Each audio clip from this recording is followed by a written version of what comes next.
এই ময়দানে বসার কারণে আমি আল্লাহ সগীর গুনাহ মাফ করে দিছি, কিন্তু কবির গুনাহ মাফ করে দেই নাই। ওরে বান্দা, আল্লাহ পাক বলেছে, ইয়া আইয়ুহাল্লাযীনা আমানু তুবু ইলাল্লাহি তাওবাতান নাসুহা।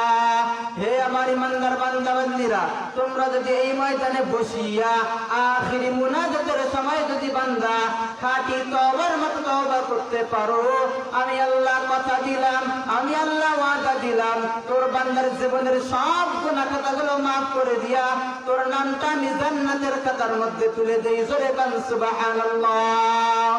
या इलाही मुझसे मुझको दूर कर, ताकि देखो मुझ में तुझको एक नजर।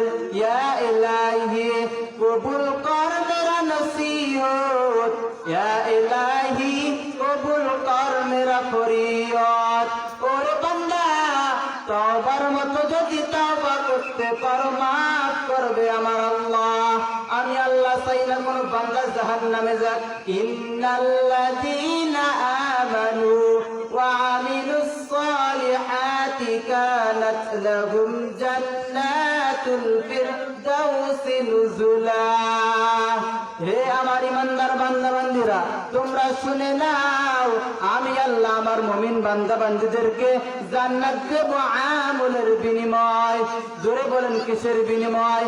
আমার আল্লাহ পাক জান্নাত দেব আমলের বিনিময়। আজ বান্দার আমল নাই, বদ আমলের সংখ্যাই কিন্তু বেশি।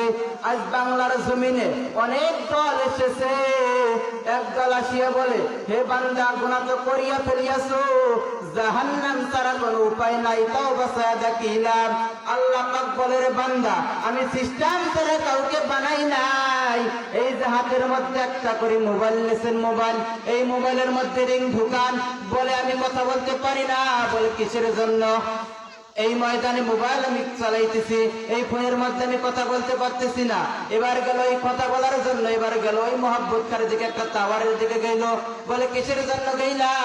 বলে নেটওয়ার্কের জন্য গেলাম। কিন্তু নেটওয়ার্কের কাছে যাওয়ার পর দেখতেছে আল্লাহর বান্দা সেখানে গেল, কিন্তু রিং হয়, কিন্তু কথা হয় না, কথা হয় না। এবার গেল মোবাইল অপারেটরের কাছে, মোবাইল অপারেটরের কাছে যা বলতেছে, ভাই আপনি একটু আমার ফোনটা দেখেন তো, দেখি আমার মোবাইলের মধ্যে কি সমস্যা। তখন মোবাইলওয়ালা ভাই নিয়ে বলতেছে, ভাই আপনি যদি এই ফোনের মধ্যে কথা বলতে চান, তাহলে আপনার মোবাইলের সমস্যা আছে, ব্যাটারির সমস্যা আছে, তাহলে আপনাদেরকে ব্যাটারির মধ্যে চার্জ দিতে হবে। আল্লাহ পাক বলে, রে বান্দা, আমি তো তোমাকে নিষ্পাপ বানাইয়া দুনিয়ায় পাঠাইলাম। এখন বান্দা দুনিয়ার মধ্যে যাওয়ার পর সুদের খাতায় নাম দিয়ে ব্যাটারি দুর্বল, পাতি নেতার পেছনে তো উড়াইয়া ব্যাটারি দুর্বল, মা বাবাকে কষ্ট দিয়ে ব্যাটারি দুর্বল। ওরে বান্দা, ব্যাটারির মধ্যে যদি চার্জ দিতে চাও, তাহলে দুইটা জিনিসকে তোমরা বুকের মধ্যে নিয়ে নাও।